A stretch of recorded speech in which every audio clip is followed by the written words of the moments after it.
ஒரே காலத்தை எதிர்கொண்டிருக்கிற இரண்டு தலைவர்கள். இரண்டு தலைவர்களும் கிட்டத்தட்ட ஒரு வளர்ந்து, அதாவது ஒரு பின்தங்கிய நாட்டில் ஒரு புரட்சியை நடத்த வேண்டிய அவசியத்தில் இருக்கக்கூடிய ஒரு நாடாக இருக்கு.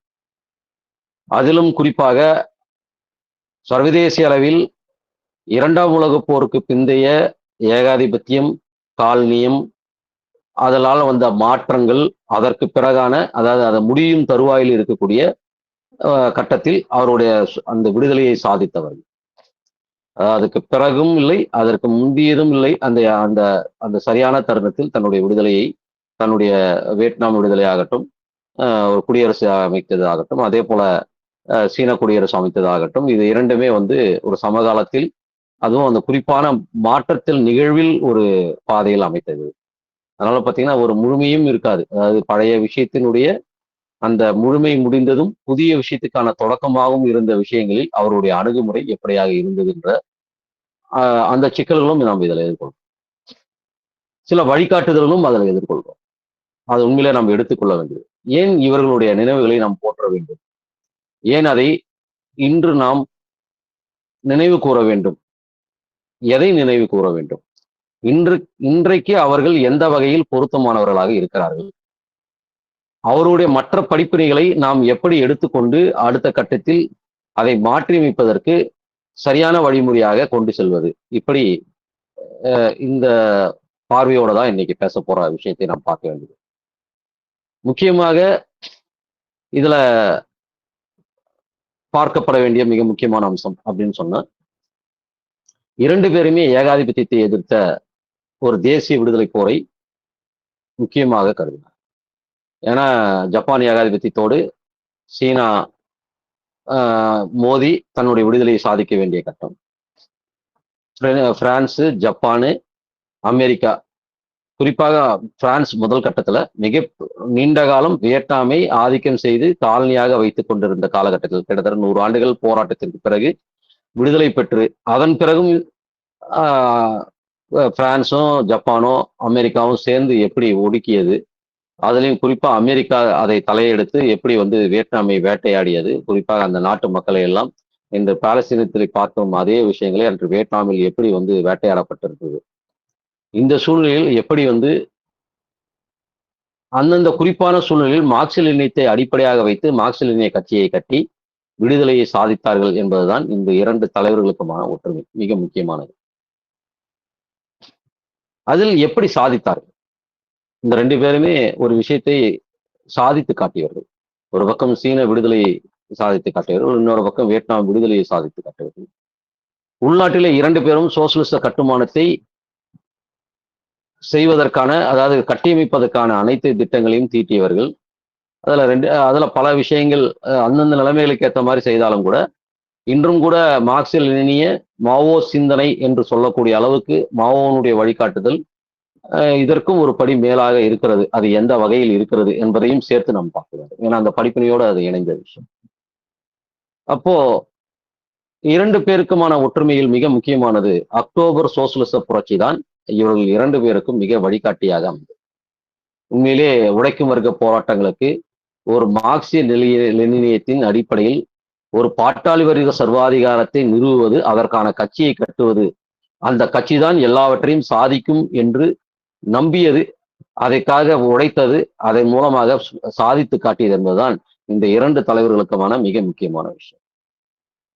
அதற்காக மக்கள் இராணுவத்தை கட்டியது, வெகுஜனங்களை திரட்டியது, ஒரு ஐக்கிய முன்னணியை அமைத்தது. இப்படி பல வகைகளில் அவர்களுக்குள்ள சரியா சொல்ல போனா தொழிலாளர்கள் விவசாயிகளுடைய கூட்டணி தான் எல்லாவற்றையும் சாதிக்கும், மக்கள் தான் எல்லாவற்றையும் சாதிப்பார்கள், குறிப்பாக தொழிலாளிகள் விவசாயிகளுடைய கூட்டணி தான் அடிப்படையானது என்பதை நிறுவியவர். ஏகாதிபத்திய எதிர்ப்பு இல்லாமல், தேச விடுதலை இல்லாமல் எதையும் சாதிக்க முடியாது. அதுதான் முதன்மையான முரண்பாடாக இருந்தது என்பதை இரண்டு பேரும் மிக முக்கியமாக வலியுறுத்தியவர்கள். ஐக்கிய முன்னணியில் மிக முக்கியமான விஷயம். இந்த விஷயத்தில் இவர்கள் மிக முக்கியமான விஷயத்தை சாதித்து காட்டிய அடிப்படையில் நாம் பார்ப்போம். அதே போல நிலப்பிரபுத்துவத்தை தூக்கி எறிந்து உள்நாட்டில் நில சீர்திருத்தம் செய்து நிலத்தை விவசாயிகளிடம் ஒப்படைத்து ஒரு தேசிய ஜனநாயக புரட்சியினுடைய குறிக்கோளாக வைத்தனர். ஒரு தேசிய ஜனநாயக புரட்சி தான், அதாவது ஒன்னும் சொல்ல போனா ஒரு விவசாய வர்க்கத்தினுடைய விடுதலை தான் நிலத்தில் ஒரு நிலப்புறத்தை தூக்கி எறிந்து ஒரு ஜனநாயகத்துக்கான ஒரு நில சீர்திருத்தத்துக்கான அடிப்படை தான் ஒரு முக்கிய அடிப்படை என்று 2 பேருமே தன்னுடைய திட்டங்களை வகுத்தவர். இவ்வளவு ஒற்றுமையும் இவ்வளவு சிறப்பும் பெற்றவர்களுடைய 2 தலைவர்களை பற்றி தான் இந்த ஒன்று சேர ஒரே நாளில் ஒரு நினைவு கூறுவது சிறப்பான ஒரு விஷயம். ஆனால் இதுல எந்த காலகட்டத்தில் இப்ப சீனாவை எடுத்துக்கிட்டா அவங்க 2 பேருமே ஒரு அந்த மாற்றத்தின் கட்டத்தில் இருந்ததால ஒரு ஏகாதிபத்தியத்தை பற்றின ஒரு புரிதல் இருந்தது. குறிப்பாக வியட்நாம், வட வியட்நாம், தென் வியட்நாம், அதாவது ஆக்கிரமிக்கப்பட்ட வியட்நாம், விடுதலை செய்யப்பட்ட வியட்நாம், இந்த 2 பகுதியிலும் இருக்கும் பொழுது ஏகாதிபத்திய எதிர்ப்பு இயக்கத்தை கட்டியமைத்த போது, அதுவும் குறிப்பா 1950களுக்கு பிறகு புதிய ஏகாதிபத்தியம் புதிய கொள்கைகளை வகுத்து புதிய காலனியத்தை நிறுவுகின்ற அந்த காலகட்டத்தில் அதை வரையறை செய்ததில், அதாவது அதை புரிந்து கொண்டதில் மிக முக்கியமானது. முழுக்க வரையறை செய்து விலக்கி வைக்கிறதுனால கூட தன்னுடைய அந்த போராட்டத்தின் வழியாகவே தான் கட்டுணர்ந்து அதை எப்படி பரிசீலனை செய்து அதை எப்படி மதிப்பிடுவது என்பதை மதிப்பிட்டு முன்னேறியவர்கள் 2 பேருமே சொல்லலாம். மாவோ கூட 1949, அதாவது அந்த 42க்கும் 49க்கும் இடையில் அந்த மாற்றத்தையோட பயணித்தவர்கள். அதுக்கப்புறமா நடந்த விஷயங்களோட குறிப்பாக சோவியத் கம்யூனிஸ்ட் கட்சியோட நடந்த மாபெரும் விவாதம், மிகப்பெரிய அந்த மாபெரும் வாதமா நம்ம அறிகிறோம். அந்த மிகப்பெரிய மார்க்சிய லெனினிசத்துக்கான அந்த வர்க்க போராட்டத்தில் ஏகாதிபத்தியத்தை பற்றிய மதிப்பீடும் எப்படி அது முதலாளித்துவத்தை நோக்கி போகிறது என்பதை பற்றியும், ஒரு பாட்டாளி வர்க்க கட்சி எப்படி ஒரு முதலாளித்துவ பாதைக்கு போவதற்கான வாய்ப்புகளை வழங்குகிறது, எதெல்லாம் மாற்றப்படுகிறது என்பதை பற்றியும் மாவோ துல்லியமாக மதிப்பிட்டார். இதை வியட்நாம் அமெரிக்காவை பற்றி மதிப்பீடு செய்தார். ஆனால் அதே விஷயத்தில் சோசிமின் ரஷ்யாவை பற்றிய மதிப்பீட்டில் அவரால் மதிப்பிட முடியல, எதிர்நிலை எடுத்தார். இன்னும் சொல்ல போனா அதில் மாவோ நிலைக்கு மாறான நிலை எடுத்தார். இந்த விஷயம்தான் ஒற்றுமைகளுக்கான அந்தந்த நாடுகளில் நடந்த விஷயங்களோடு மிக முக்கியமானதாக பார்க்கிறோம். அதிலையும் குறிப்பாக சொல்லப்போனால் நீண்ட மக்கள் யுத்த பாதை, மாவோ எடுத்த மிகப்பெரிய அந்த நீண்ட மக்கள் யுத்த பாதை எப்படி ஒரு நாட்டை விடுவிப்பதற்கான ஒரு யுத்த வழிமுறையாக கையாண்டார் என்பதும். ஆனால் இது வியட்நாமில் பார்த்தீங்கன்னா நீடித்த அனைத்து முனைகளிலும் நீடித்த போராட்டம் என்ற வழிமுறையை கையாண்டார். ஏன்னா எல்லா நேரத்திலும் ஒரே நேரத்தில் தாக்குதல், ஒரு சிறிய நாடு, பலமான ஏகாதிபத்தியம். இன்னும் சொல்ல போனா அந்த போரை பத்தி, வியட்நாம் போரை பத்தி சொல்லும்போது யானைகளை எதிர்த்து வெட்டுக்கிளிகளின் போர் அப்படின்னு சொல்லுகின்ற அளவுக்கு மிக முக்கியத்துவமாக அந்த போர் வர்ணிக்கப்பட்டது. ஒரு யானை எதிர்த்து வெட்டுகளின் போர் என்ற அந்த அம்சம் எப்படி குறிக்கிறது என்றால், பலம் வாய்ந்த ஒரு ஏகாதிபத்தியத்தை எதிர்த்து, பொருளாதாரம், ஆயுதம், எல்லா வலிமையும் கொண்ட ஒரு ஏகாதிபத்தியத்தை எதிர்த்து மக்களுடைய அனைத்து தரப்புகளையும் திரட்டி கொண்டு அதை தாக்கி அடிப்பது. ஆயுதங்களே கையில இல்லை, பெரிய நவீன ஆயுதங்களே இல்லாத சூழ்நிலையும் கூட அதை தாக்கி அடிப்பதற்கு அனைத்து மக்களையும் திரட்டுவதுதான், மக்களே எல்லாவற்றையும் தீர்மானிக்கிறார்கள் என்பதை உறுதியாக நம்பி அதுக்கு ஐக்கிய மொழியை கட்டி அந்த வியட்நாம் போரை நடத்தி சாதித்து காட்டியவர் ஹோசிமின். அதை கற்றுக்கொள்ள வேண்டிய விஷயம். ஒரு பரந்தப்பட்ட சீனாவில் எல்லா வாய்ப்புகளும் இருந்த அதாவது குறிப்பா மலை பிரதேசம் இருந்தது, காடுகள் இருந்தது, பல விஷயங்கள் இருந்ததோடு சேர்ந்து அந்த நீண்ட மக்கள் யுத்த பாதை அமைந்திருந்தது. ஆனால் வியட்நாமில் பரந்த வெளியில் அதாவது யார் வேணாலும் எப்படி வேணாலும் கண்காணிக்கின்ற ஒரு சூழ்நிலையில் ஒரு புரட்சியை முன்னெடுத்து செல்வதற்கு இந்த பரந்தப்பட்ட முன்னணி, ஏகாதிபத்திய எதிர்ப்பு முன்னணியை கட்டியமைப்பதில் ஒரு புதிய யுக்தியை அந்த நாட்டு நிலைமைகளுக்கு ஏற்றமாகவும் அன்றிருந்த ஏகாதிபத்தியம் பலவீனங்களுக்கு ஏற்றமாறும் கட்டியமைக்கும்.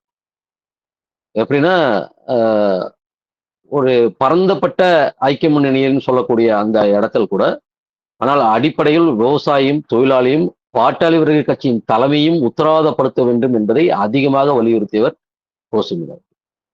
இது மாவோ வலியுறுத்துகிறார் என்று தெரியும். ஆனால் இந்த நிலைமைகள் கூட இதை வலியுறுத்தியதுதான் இன்னைக்கு ரொம்ப முக்கியம். எல்லாம் பரந்தப்பட்ட ஐக்கிய முன்னணி இன்னைக்கு நம்ம பேசிட்டு இருக்கிறோம். ஒரு பாசிசத்தினுடைய ஐக்கிய முன்னணி ஆகட்டும், ஏகாதிபத்தியத்தை எதிர்ப்பு ஐக்கிய முன்னணி ஆகட்டும், ஏகாதிபத்திய எதிர்ப்பு எங்கே உள்ளடங்கி இருக்கிறதுனால அந்த உள்நாட்டில் இருக்கக்கூடிய பாசிசத்தை எதிர்ப்பதோடு இணைந்திருக்கிறது. அதுதான் அந்த புதிய காலனியத்தை பற்றின அவர்களுக்கான ஒரு புரிதல் என்னவாக எப்படி பிரதிபலிக்கிறாங்க அப்படின்னு பார்க்கும்போது, ஒரு நேரடி ஆட்சி செய்யாமல் ஒரு கைப்பாவை ஆட்சியை ஒரு ராணுவ ராணுவ தளங்களை மற்றவற்றை பயன்படுத்தி ஆட்சி செய்கின்ற முறை, அதே போல் ஒரு ஏகபோக முதலாளித்துவ பொருளாதாரம், ஒரு அடிமைப்பட்ட தேசங்களை கொள்ளையடிப்பதையும் அதை கொள்ளையடிப்பதை நோக்கமாக கொண்டு செய்யப்பட்டது. ஒரு கொள்ளைக்கார போர்களுக்கு எப்படி அந்த நாட்டை பயன்படுத்துவது என்றால், ஒரு கொள்ளையடிப்பதற்கான போர்களுக்காக இந்த நாட்டு மக்களுடைய ஆள்பலத்தையும் பொருளாதார வளங்களையும் அதற்கான எல்லா வாய்ப்புகளையும் பயன்படுத்துவது, அதன் மூலமாக மற்ற நாடுகளை கொள்ளையடிப்பதற்காக இவர்களை பயன்படுத்துவதும், இந்த நாட்டு மக்களையே கொள்ளையடிப்பதற்காக இவர்களை பயன்படுத்துவதும் என்ற அடிப்படையில் குறிப்பாக தென் வியட்நாமில் எப்படி அமெரிக்கா செய்தது என்பதை பற்றிய விமர்சனத்தை ஹோசிமின் வைக்கிறார். இன்னும் சரியா சொல்லனா, சுயேட்சையான வளர்ச்சி பாதையை மேற்கொண்டுள்ள நாடுகளில் கூட மீண்டும் காலனி ஆதிக்கத்தை நிலைநாட்டவும் அவர்கள் தங்களால் என்னென்ன தேவையோ அதை எல்லாவற்றையும் செய்கிறார்கள் என்ற அமெரிக்காவின் மீது, அதாவது குறிப்பாக ஏகாதிபத்தியத்தின் மீது விமர்சனம் வைத்தார்.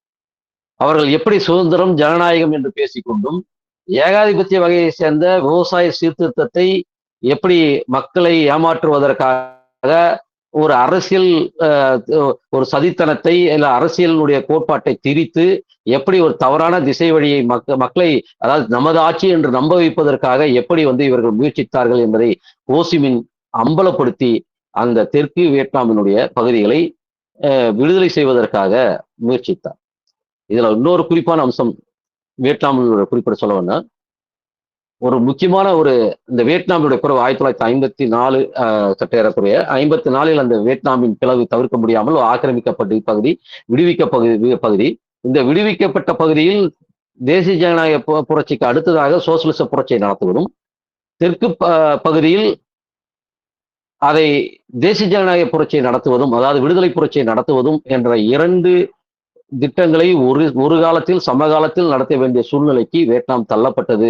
அது கூட சில நேரங்களில் குழப்பத்தை விளைவித்தது என்று கூட பார்க்கலாம். ஆனால் அப்படி ஒரு சூழ்நிலை கூட இருந்தது என்பதை வியட்நாம் புரிந்து கொள்ள வேண்டும். ஒரு பக்கம் விடுவித்த பகுதி, இன்னொரு பக்கம் விடுவிக்கப்படாத பகுதி. சீனாவும் அதை எதிர்கொள்வது. ஆனால் அது ஒரு குறுகிய காலத்தில் எதிர்கொள்வது, இது நீண்ட காலத்தை எதிர்கொண்ட விஷயத்தில் 2 திட்டங்களை வைத்து செயல்படுத்த வேண்டிய நிலைக்கு தள்ளப்பட்டது. ஏன்னா இங்க பக்கம் விடுவிக்கப்பட்டு நீண்ட காலம் ஆயிடுச்சு. அப்ப இங்க எப்படி செயல்படுத்துறது, இங்க சோசலிசத்தை எப்படி கட்டமைக்கிறது, அங்க தேசிய ஜனநாயக புரட்சியை நடத்த வேண்டிய புதிய ஜனநாயக புரட்சியை நாம் சொல்லக்கூடிய அவர்கள் அந்த தேசிய ஜனநாயக புரட்சியை நாட்டிலிருந்து விடுதலை செய்ய வேண்டிய நிலைமையில் இருக்கக்கூடிய புரட்சியை நடத்த வேண்டிய சூழ்நிலையில் இதை செய்து கொண்டது. இந்த ஒரு விசேஷமான சூழ்நிலையில் விசேஷமான அந்த செயல் தந்திரத்தை குறிப்பாக திட்டத்தில் கூட 2 வகையான ஐக்கிய முன்னணி, 2 வகையான திட்டங்கள், 2 வகையான செயல்பாடுகள், அதற்கான அணுகுமுறைகள் எல்லாமே அங்க நடந்திருந்தது என்றுதான் மிக முக்கியமான விஷயம். இதெல்லாம் இந்த முக்கியமான விஷயங்களிலிருந்து எப்படி இவர்களை நாம் கற்று தேர்வது, இவர்கள் எப்படி இன்றைய புதிய காலனி ஆதிக்க போராட்டத்தில் எப்படியெல்லாம் நமக்கான குறிப்பாக இந்தியாவில் இதை எப்படி அணுகப் போகிறோம். இன்னும் சொல்ல போனா இன்னைக்கு அதிநவீன தொழில்நுட்பம் வந்துச்சு, இன்னைக்கு புரட்சியே நடத்தாது, அவ்வளவுதான் எல்லாரையும் தெரியும். எப்படி தெரியும்? வியட்நாம்ல எல்லாம் தெரியும். அன்னைக்கும் கூட தோழர் சரியாகவே குறிப்பிட்டார். ஒரு சிறிய நெருப்பு ஒரு பானை சோரை பற்ற வைத்தால் கூட அது அந்த இடத்தில் குண்டு தாக்குதல் நடத்துகின்ற நிலைமைக்கு உருவாக்கி இருக்கிறது. அதனால் புரட்சியை நடத்த முடியாது என்பது உலகம் முழுக்க இந்த பிரச்சனையை பல நாடுகளில் இருக்கிறது. இன்னும் ஆனால் இந்தியா போன்ற நாடுகளில் பல சாதகமான அம்சங்கள், சீனா நமக்கு பல்வேறு சாதகமான அம்சங்கள் இருக்கிறது.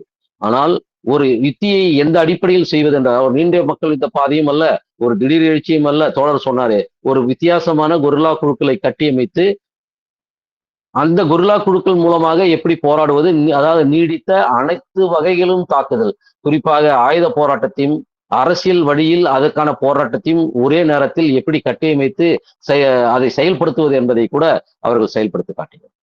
இது எல்லாம் ஏகாதிபத்திய எதிர்ப்பு போராட்டத்தில் எந்த அளவுக்கு பங்கு வைத்தார்கள், எப்படி முறியடித்தார்கள், எப்படி சீனா தன்னுடைய ஆதிக்கத்தை முறியடித்து ஒரு சுதந்திரமான நாட்டை நிறுவியது, ஒரு சோசியலிச கட்டமைப்பதற்காக வாய்ப்புகளை எப்படி உருவாக்கியது என்பதை பற்றி புரிந்து கொள்வதற்கான வாய்ப்புகள். இது ஒரு பக்கம். சோசியலிச இப்போ எப்படி மாவோ அந்த விஷயத்தில் முன்னேறி சென்றார், எப்படி பின்னடைந்தார் என்பதையும் சேர்ந்து பார்க்க வேண்டாம். மாவோ முன்னேறி போறார். ஆனா இந்த பக்கம் வியட்நாம் பின்னடையுது. 1969களுக்கு பிறகாக கம்போடியா மீதான 69ல ஹோசிமின் இறந்துறாரு. அதுக்கப்புறமா வந்த தலைவர்கள், அதுக்கப்புறமா வந்த அரசியல் சூழ்நிலைகள் எல்லாமே எப்படி கம்போடியா ஆக்கிரமிக்கிறது, தாக்குறது, இந்த நிலைமைக்கு போறது, சீனாவை எதிரியாக பார்ப்பது, குறிப்பாக சோவியத்தை அன்னைக்கு இருந்த சீன ரஷ்ய இது குறிப்பா சமூக ஏகாதிபத்தியமாக மாறிக்கொண்டிருக்கிற அந்த நாட்டை எப்படி தனது ஆதரவாக பார்த்தது என்ற சூழ்நிலையில் கம்போடியாவை தாக்குவது என்ற அடிப்படையில் எப்படி வந்து அன்னைக்கு இருந்தது என்பதை பற்றி தோழர் மிக சிறப்பாக விளக்கினார். அதுக்குள்ள நான் போக வேண்டிய அவசியம் இல்லை. ஆனால் இது எப்படி ஹோசிமினுக்கு பிறகு அது அப்படி ஒரு நிலையை எடுக்குது.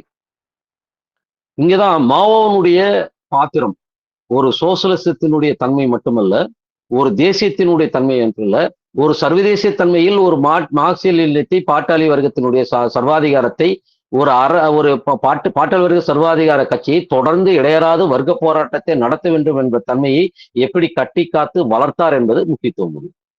நாம் கூடுதல் அம்சத்தோடு அதை பார்க்க வேண்டும். ஹோசிமின் உண்மையிலே அந்த இடைப்பட்ட காலத்தில், குறிப்பாக ஸ்டாலின் இறப்புக்கு பிறகு சோவியத்தை ஆதரிப்பதா சீனாவை ஆதரிப்பதா என்ற மிகப்பெரிய தடுமாற்றத்துக்குள்ளாக தான் இருந்தார். ஏன் தடுமாற்றத்துக்குள்ளாக இருந்தார் என்பதையும் சேர்த்து சொல்ல வேண்டும். ஏன்னா அதனுடைய சர்வதேச தன்மையோடு சேர்ந்த விஷயம். குறிப்பாக ஹோசிமின் தேசியத்தன்மையை பார்த்த அளவுக்கு ஒரு சோசியலிச கட்டமைப்பில் சில விஷயங்களில் அவரால் செயல்படுத்த முடியாமல் இருந்ததுக்கு காரணம், எப்படி சர்வதேசத்தினுடைய ஒரு விஷயத்தை மதிப்பிடுவது கூட வேற ஒரு விஷயத்துக்கு எப்படி கொண்டு போகுதுன்ற அந்த முக்கியத்துவம் தேவையானது. ஏன்னா எங்க வந்து நம்ம தடுக்க வேண்டிய அவசியம் இருக்கிறது என்பதை கூட ஒரு சர்வதேச தன்மையினுடைய அவசியம் எங்கே ஹோசிமின் பார்க்க தவறிவிட்டார் என்பதை முக்கியத்துவம், அதுல எப்படி மாவோ தன்னுடைய வழிகாட்டுதலாக முன்னேறி எப்படி வந்து அதை தன்னை முன் சென்று எப்படி அதை காப்பாற்றினார். உன்னோட மாவோ சிந்தனை என்ற அடிப்படையில் மார்க்சியத்தில் இன்றும் கூட பல கட்சிகள், சில பேர் மாவோயிசம் என்று சொல்லக்கூடிய அளவுக்கு கூட இன்னைக்கு அது பேசப்படுற விஷயத்துக்கு எங்கே மாறியது அப்படின்னு சொல்லலாம். அன்றைய சோவியத் 1900 லெனினுடைய ஸ்டாலினுடைய இறப்புக்கு பிறகு குருச்சேவினுடைய அந்த ஆட்சி அதிகாரத்தில் என்னென்ன விஷயங்கள் மாற்றம் அளித்ததோ அது சர்வதேசத்தில் என்ன பாதிப்புகளை ஏற்படுத்தியது என்பதையும், எப்படி அது சோசியத்திலிருந்து நழுவி எப்படி ஒரு முதலாளித்துவ பாதைக்கு செல்கிறது என்பதை பற்றியும், இது ஒரு முழுக்க துரோகத்தனமான பாதை என்பதையும் மாவோ அம்பலப்படுத்தி அன்னைக்கு மிகப்பெரிய ஒரு போராட்டத்தை நடத்தியதுதான் மாபெரும் விவாதமாக அன்று மாறியது. யுகோஸ்லாவிய கட்சியை கூட, யுகோஸ்லாவினுடைய ஆட்சியை கூட மிகப்பெரிய ஒரு சோசியலிச ஆட்சியாக வர்ணித்ததும், யுகோஸ்லாவியா சோவியத்தை வர்ணித்ததும், இப்படி ஒருத்தர் மாறி, இன்னும் சரியா சொல்லப்போனா மாவோ புதிய காலநிலையத்தை பற்றிய புரிதலை உருவாக்குவதற்கு யுகோஸ்லாவியனுடைய ஆட்சியையும் அதன் மீதான சோவியத்தினுடைய அந்த அன்றைய குருச்சேவனுடைய அந்த ஆதிக்கத்தையும் எப்படி நிலைநாட்டார் என்பதை வைத்துதான் அது பெரும்பாலான முடிவுக்கு வந்திருப்பார். அந்த யுகோஸ்லாவினுடைய மாபெரும் விவாதத்தில் கூட அந்த யுகோஸ்லாவை பற்றின தனி ஒரு விவாதமே நடந்திருக்கும். அது மிக முக்கியத்துவம் வாய்ந்தது. அந்த விஷயத்தை கூட நம்ம கற்றுக்கொள்ள வேண்டியது அவசியம் என்பதை கருதுகிறேன். எதுக்காகனா அன்னைக்கு எப்படி யுகோஸ்லாவினுடைய திரிபுவாதம் எப்படி அன்னைக்கு சர்வதேச திரிபுவாதத்தோடு ஒன்றி நிற்கிறது என்பதை பற்றின ஒரு புரிதல் உருவாக்கும். குறிப்பாக மாவோ குருச்சேவனுடைய அந்த 3 கோட்பாடு, 3 சமாதானங்கள் என்பதையும், சமாதான சகழ்வாழ்வு, சமாதான போட்டி, சமாதான மாற்றம் என்று சொல்லக்கூடிய அன்றைய அனைத்து மக்களின் அரசு என்ற கருத்தாக்கத்தை எதிர்த்து எப்படி இது ஒரு சரணடைய பாதை, ஒரு சரணாகதி பாதை என்பதை எப்படி அன்னைக்கு மாவோ அம்பலப்படுத்தி போராடினார் என்பது முக்கியத்துவமானது. அதுதான் சர்வதேச தன்மையோட இணைந்த விஷயம். அவர் திட்ட பிரச்சனையை பற்றி சொல்லும் போது கூட மாவோ மிக முக்கியமாக வலியுறுத்துவது என்பது, நாம் உள்நாட்டில் திட்ட பிரச்சனையை வகுப்பது என்பது சர்வதேசிய நிலைமைகளிலிருந்து, சர்வதேச விஷயத்திலிருந்து, இங்கே சர்வதேச சூழ்நிலையிலிருந்து திட்டத்தை வகுப்பது உள்நாட்டில் எந்த அளவுக்கு முக்கியமோ, ஒரு போர்த்தந்திரம் செயல்தந்திரத்தை வகுப்பதும் திட்ட பிரச்சனையை வகுப்பதும் கூட ஒரு சர்வதேச சூழ்நிலையிலிருந்து வகுக்கப்பட வேண்டிய அவசியம் இருக்கிறது என்பதை தெளிவுபடுத்தினார். அதுக்கு இதே மாபெரும் விவாதத்தில் தான் அதையும் வைக்கிறார். இதை ஏன் இணைத்து பேச வேண்டியது இருக்குது அப்படின்னா அதுதான் தொடர்ச்சி சொல்றோம். அன்று சர்வதேசில் நடந்த அந்த மாற்றத்தை எப்படி பார்த்தாரு அப்படின்ற விஷயத்தை நாம் பார்க்க வேண்டியது இருக்குது. குறிப்பாக குருச்சேவ் எந்த அளவுக்கு இவர்கள் எதிர்த்தாரோ அதே அளவுக்கு ஹோசிமின் பாராட்டுறார். அதுலதான் மிக முக்கியமான ஒரு திருப்பமா பார்க்க வேண்டியது இருக்குது. இன்னும் சரியாவே சொல்றாரு, அதை நான் குறிப்பாவே சொல்ல வேண்டியது இருக்குது. ஏனென்றால் அன்றைய நிலைமையில் எப்படி வந்து இப்போ ஒரு திருத்தல்வாதத்தை நோக்கி போகின்ற ஒரு கம்யூனிஸ்ட் கட்சியில் இவருடைய விஷயத்தை எப்படி பார்ப்பது அப்படின்றது. அப்போ ஒரு அப்படியே குறிப்பாக அது என்ன சொல்றாருன்னா, மார்க்சிய தங்கள் நாட்டின் சிறப்பான நிலைமைகளுக்கு தக்க ஆக்கப்பூர்வமாக பயன்படுத்தினாங்க என்ற அடிப்படையில் அன்றைய 20ஆம் மாநாட்டு தீர்மானத்தை, குறிப்பாக உருசேவ கூட்டிய முதல் மாநாட்டு, அதாவது ஸ்டாலின் இறப்புக்கு பிறகு கூட்டிய சமாதான சகவாழ்வு வைத்த மிக முக்கியமான அந்த மாநாட்டை ஓசிமின் பாராட்டுகிறார். இங்கே மாவோ அதை விமர்சிக்கிறார். மிக முக்கியமான விஷயம். 2வது விஷயம், அதுக்கு 21வது மாநாட்டில் அதே போல எப்படி வந்து இது என்ன சொல்றது, மக்களுக்காக முழுமையாக அர்ப்பணிக்கப்பட்ட ஒரு உண்மையான ஒரு வளர்ச்சி பாதையில் ரஷ்யா செல்கிறது, அதாவது சோவியத் செல்கிறது என்று ஓசிமின் பாராட்டுகிறார். ஆனால் மாவோ விமர்சிக்கிறார். அது எப்படி ஒரு சரணாகதி பாதை என்று விமர்சிக்கிறார். இதுதான் இந்த சர்வதேசியில் நடந்த அந்த சர்க்கிள் எங்கே அப்படின்னா, தேசிய முதலாளித்துவ பாதையை சோசியலிஸ்ட் நோக்கி பாதையில் ஒரு பொருளாதார கட்டமைப்பை உருவாக்குவதற்காக ரஷ்யா சோவியத் அன்றைக்கு வந்து குருச்சோவ் தலைமையில் போகுது. அப்ப சொல்றது விஷயம் என்னன்னா, பாட்டாளி வர்க்கத்தினுடைய சர்வாதிகாரத்தையும் வர்க்க போராட்டத்தையும் நடத்துவதுதான் முதன்மையானது. அதிலிருந்து தான் ஒரு சோசியலிச பாதையை கட்டமைக்க முடியுமே தவிர, அதற்கு அப்பாற்பட்டு சமரச பாதையின் மூலமாக அந்த முதலாளிகளை அரவணைப்பதன் வாயிலாக ஒரு சோசியலிச பாதையை கட்டமைக்க முடியாது என்று மாவோ வலியுறுத்தினார். ஆனால் இந்த சோவியத் பாதை தான் அன்று ஓசிமினுக்கு மிகப்பெரிய செல்வாக்கு வைத்தது. அதனுடைய தேவையாக என்ன ஆச்சுன்னா, உள்நாட்டில் சோசியலிசத்தை கட்டமைப்பதற்கு தேசிய முதலாளிகளுக்கு என்ன சொல்றது, நஷ்டஈடு கொடுத்துதான் அரவணைத்துக் கொண்டு நஷ்டஈடு கொடுத்துதான் அன்று சோசியலிசத்தை கட்டமைப்பதற்காக முயற்சித்தார். மிக முக்கியமான ஒரு குற்றச்சாட்டாக பார்க்கப்படுகிறது. குற்றச்சாட்டுன்னு சொல்றதோட அது ஒரு பெரிய ஒரு சோசியலிஸ்டுடைய கட்டமைப்பதில் மிகப்பெரிய சறுக்கலாக பார்க்கப்படுகிறது. ஏன் இது வந்தது என்றால், ஒரு 20வது மாநாட்டில் சோவியத் ஏகாதிபத்திய 20வது மாநாட்டு தீர்மானத்தை கணிக்க தவறியதன் விளைவாகத்தான், குறிப்பாக அது பாட்டாளி வர்க்க சர்வாதிகாரத்தை கைவிட்டு ஒரு முதலாளித்துவத்தை நோக்கி போவதற்கான அனைத்து வாய்ப்புகளையும் அது எப்படி கொண்டு வந்தது, மீண்டும் முதலாளித்துவ முயற்சிக்கு எப்படி குருச்சேவ் தலைமை வைத்தார், அதற்கு கோட்பாடுகளை எப்படி கொண்டு வந்தார் என்பதை பார்க்க தவறியதன் விளைவாக தன்னாட்டிலும் ஒரு அமைதியான முறையில், ஒரு சுமூகமான முறையில், ஒரு சமாதான முறையில் முதலாளித்துவரோடு ஒரு ஐக்கியத்தோடு அதன் மூலமாக சோசியலிசத்தை கட்டி என்பதை அவர் ஒரு பிரச்சனையாக பார்க்க வேண்டும். அதை நாம் படிப்படியாக பார்க்க வேண்டும் என்று கருதுகிறோம். எந்த அளவுக்கு அவர் தேசியத்தை கட்டமைத்தாரோ அந்த அளவுக்கு சர்வதேசிய தன்மை பற்றிய விஷயங்களில் ஒரு சர்க்கிள் இருக்கும் பொழுது அது தேசியத்தில் எந்த வகையான மாற்றங்களையும் எந்த வகையான நிலைமைகளையும் உருவாக்குகிறது. அதுதான் கடைசியில கம்போடியாவை எதிர்த்து அதை ஆக்கிரமிக்கிற அளவுக்கு தன்னுடைய வளர்ச்சியை நோக்கி போகிறது. ஒரு கட்சி ஆரம்ப நிலையிலே ஒரு வர்க்க போராட்டத்தை நடத்தவில்லை என்றால் அது முதலாளித்துவ பாதைக்கு போவது பிற்காலத்தில் அது நல்லவர்களா இருக்கிறாங்களா கெட்டவர்களா இருக்கிறாங்களா, அவர் உண்மையானவரா அவர் துரோகியா என்பதல்ல, அந்த கொள்கை எந்த பாதைக்கு இட்டு செல்ல போகும் என்பதுதானே தவிர நம் விருப்பங்கள் அல்ல. அவர் நல்லவர் கெட்டவர் என்பதெல்லாம் விருப்பங்கள் அல்ல. அப்போ ஒரு முதலாளித்துவ பாதையை எந்த இடத்திலிருந்து தேர்ந்தெடுக்கிறோம் என்பது மிக முக்கியமானது. அப்போ அதே போல இன்னொரு விஷயத்தையும் சொல்றாரு. அனைத்து மக்களுக்குமான அரசை ஆதரித்தது மட்டுமல்லாமல் அணு சம்பந்தமாக வெடிப்பு நிகழ்த்திய போது, குறிப்பாக அந்த 2ஆம் உலக போரில் ரஷ்யாவினுடைய பாதையை அணு ஆயுதத்தை பாதுகாக்கின்ற வேலையை ஒரு சோவியத் சமூக அன்னைக்கு இருந்த குருச்சேவ் தலைமையிலான சோவியத் சமூக ஏகாதிபத்தியம் பாதுகாக்கிறது என்று நினைத்தார். ஆனால் மாவோ அணுகுண்டை காமிச்சு காகித புலி, அதாவது பூச்சாண்டி காட்டாதீர்கள் என்று எழுதுவார். அணுகுண்டை வைத்து பூச்சாண்டி காட்டாதீர்கள், அதை வைத்தெல்லாம் ஒன்றும் செய்ய முடியாது என்று அதை வந்து அணுகுண்டினுடைய விஷயத்தை அது ஒரு அரசியல் ஆயுதமாக பார்க்க வேண்டாம், அதை எல்லாரும் வைத்துக் கொள்வதற்கான உரிமை உண்டு, எல்லா நாடுகளுக்கும் உரிமை உண்டு என்று பார்த்தார். ஆனால் அவர் உலகத்தை காக்க வந்த ஒரு சமாதானமாக அதை பார்த்தார் என்பது ஒரு முக்கியமான விஷயமாக இருக்கிறது. இதெல்லாம் மாவோவுடைய பாத்திரமாக இருக்கிறது. எந்த அளவுக்கு ஒரு தேசிய நிலைமைகளை பொருளாதார வளர்ச்சிக்கு எந்த அளவுக்கு முக்கியத்துவம் கொடுக்கிறோம் என்பதை விட அந்த நாட்டில் சோசியலிசத்தை கட்டமைப்பதற்கு மிக முக்கியமாக அது தன்னுடைய பாட்டாளி வர்க்க சர்வாதிகாரத்தையும் வர்க்க போராட்டத்தையும் விடக்கூடாது என்பதை மாவோ வலியுறுத்தியதுதான் அவருடைய சர்வதேச தலைமை மிக முக்கியமான பாத்திரம் வைக்கிறது. அதே போல் 2 வட வியட்நாம் தென் வியட்நாம். இந்த வியட்நாமுக்கு ஒரு போராட்டம் நடக்கிறது. எந்த அளவுக்கு அவர் தேசிய விடுதலை போராட்டத்தை முன்னணி வைத்தாரோ, அதே அளவுக்கு தேசிய ஜனநாயக புரட்சி போராட்டத்தையும் ஒரு இன்னும் சரியா சொல்லப்போனா, நாம இந்த வார்த்தையை சொல்லப்போனா, புதிய ஜனநாயக போராட்டத்தையும், சோசியலிச போராட்டத்தையும் பிரித்து பார்த்தது ஒரு மிகப்பெரிய பிரச்சனையாக பார்க்கப்பட்டது. அதுவும் அதை கையாண்டுவதில் சிக்கலாக இருந்தது.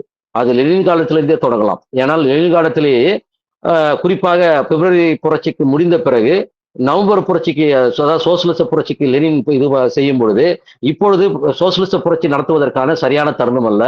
முதலாளித்துவத்து புரட்சியை முற்று பெற்ற பிறகு, அதாவது முதலாளித்துவம் வளர்ந்து முற்று பெற்று அதுக்கப்புறமா தான் சோசியலிச புரட்சி நடத்த வேண்டும் என்று அன்று எப்படி லெனினுடைய சோசியலிச புரட்சிக்கு எதிராக நின்றார்களோ, அப்பொழுது லெனின் சொன்னார், சோசியலிச புரட்சி ஒரு ஜனநாயக புரட்சியும் தனித்தனியானதல்ல, ஒரு சங்கிலியின் 2 கரணைகள் சொல்றார். ஒரு சங்கிலியுடைய 2 கரணை, 2 பிடி, 2 இது இருக்கு பார்த்தீங்களா, அது வெவ்வேறானது அல்ல, அது ஒவ்வொரு 2 இணைந்தது அப்படி என்ற விஷயத்தை வைத்தவர் அன்று லெனின். அதை அப்படியே அடுத்த கட்டத்திற்கு எடுத்து சென்றவர் மாவோ. அவர் சொல்லுகிறார், சோசியலிச புரட்சியும் ஜனநாயக புரட்சியும் பிரிக்க முடியாது, அது இரண்டும் சோசியலிச புரட்சியின் ஒரு ஒரு ஒரு கடமை, அதனுடைய ஒரு பகுதி தான் ஜனநாயக புரட்சியின் அப்படின்னு சொல்லி அதை வைத்ததுனாலதான் அவர் ஜனநாயக புரட்சியினுடைய நடத்தி முடிச்சதனுடையவே ஒரு சோசியலிச கட்டுமானத்தை நோக்கி சென்றார். இதுதான் மிக முக்கியமான விஷயம். இந்த விஷயத்துல பொறுத்தவரை ஒரு ஜனநாயக புரட்சியை நடத்தி முடித்து விட்டு பிறகு சோசியலிச புரட்சிக்கு செல்வது என்றதுனால ஐக்கிய முன்னணி கட்டுவதில் 2 இடத்தில் எப்படி கட்டுவது என்றதற்கான தடுமாற்றங்கள் நிகழ்ந்தது. உண்மையிலே அது தொடர்ச்சியாக எடுத்துக்கொண்டு போக முடியாத நிலைமை இருந்தது. ஆனால் ஏகாதிபத்தியவாதிகள் கூட 2 வியட்நாமை ஒன்றிணைத்து ஒரு தேர்தலை நடத்துவதற்கான, ஒரு ஐக்கியமாக ஒரு தேர்தல் நடத்துவதற்கான சூழ்நிலையை ஓசிமின் கட்டமைத்த போது, அமெரிக்க ஏகாதிபத்தியம் உள்ளே நுழைந்து தனது ஆதரவாளர்களை வைத்து அந்த தேர்தலை நடத்த முடியாதவாறு அவர்களை கட்டுப்படுத்தியது. அதாவது அதுதான் சொல்றாரு, ஏகாதிபத்தியங்கள் நேரடியாக மறைமுகமாக கட்டுப்படுத்தியது. ஏகாதிபத்தியங்கள் அப்படிதான் இப்போ கட்டுப்படுத்தி கொண்டிருக்கிறது. சுயேட்சையாக இருக்கிற நாடுகளையும் கூட அப்படி கட்டுப்படுத்துகிறது என்று தேர்தலை கட்டுப்படுத்தும் பொழுது விமர்சனம் வைக்கிறார் ஓசிமின். ஆனால் அதே நேரத்தில் ஒரு சோசியலிச புரட்சியினுடைய இன்னொரு அதனுடைய ஒரு அங்கமாகத்தான் இந்த புதிய ஜனநாயக புரட்சியினுடைய ஒரு கடமையாக பார்க்க வேண்டும் என்பதை அவர் பார்க்க தவறினார் என்பதையும் ஒரு படிப்பினையாக எடுத்துக்கொள்ள வேண்டும். ஆனால் இங்கே மிக முக்கியமாக இந்த 2 தலைவர்களும் மிக முக்கியமாக நினைவு கூறப்பட வேண்டிய விஷயம், மிக முக்கியமாக அவர்களை வழி எடுத்து கொண்டு போக வேண்டிய விஷயம், ஒரு ஏகாதிபத்தியம் தன் நாட்டை அடிமைப்படுத்துவதிலிருந்து விடுதலைப்படுத்தாத வரையில் எந்த ஜனநாயகமும் சாத்தியமில்லை என்று 2 தலைவர்களும் அவருடைய விடுதலைக்கு தலைமை தாங்கியதில் முக்கியமாக வரையறுத்தார்கள். குறிப்பாக இன்று உடனடியாக விஷயம், ஏகாதிபத்தியம் நம் நாட்டை பீடித்து இருக்கிறது, நம்மை அடிமைப்படுத்தி இருக்கிறது. ஏதோ குறிப்பாக ஒரு மறைமுகமான அடிப்படையில் கூட தென்சீன வியட்நாமை ஆக்கிரமித்திருக்கிறது. இதை அப்புறப்படுத்தி ஒரு ஜனநாயகப்படுத்தாமல் எதையும் சாதிக்க முடியாது. ஆகையால் ஏகாதிபத்திய எதிர்ப்பு விடுதலை தான் மிக முதன்மையானது. அதன் அடிப்படையில் தான் அடுத்த கட்டத்திற்கு போக முடியும். உள்நாட்டில் அதற்கு தோதாக, அவர்களுக்கு ஆதரவாக உள்நாட்டினுடைய சக்திகள், குறிப்பாக நிலப்பிரபுக்களும் அங்கே இருக்கிற அதிகார வர்க்கமும் இணைந்து செயல்படுகிறது என்று மாவோவும் வியட்நாமில் இருந்த ஓசிமுனும் உறுதியாக மக்கள் மத்தியில கொண்டு சென்று ஒரு அரசியல் அந்த ஏகாதிபத்திய எதிர்ப்பு அரசியலை விதைத்தார். அதன் மூலமாகத்தான் ஜனநாயக புரட்சியை நடத்த வேண்டும். இன்னும் சொல்ல போனா ஜனநாயக புரட்சியினுடைய 2 அம்சங்களில் ஒன்று விடுதலை, உள்நாட்டில் ஜனநாயகம். அதில் மிக முதன்மையானது ஏகாதிபத்திய எதிர்ப்பு விடுதலை போராட்டத்தை நடத்தி அதனுடைய ஒரு பகுதியாக ஜனநாயக போராட்டத்தை நடத்த வேண்டும் என்பதை நிறுவியர்களில் இந்த இருவர்களுடைய முக்கியத்துவம் அம்சம் இன்றும் அடங்கியிருக்கிறது என்பதுதான் முக்கியத்துவமாக உணர வேண்டிய விஷயம்.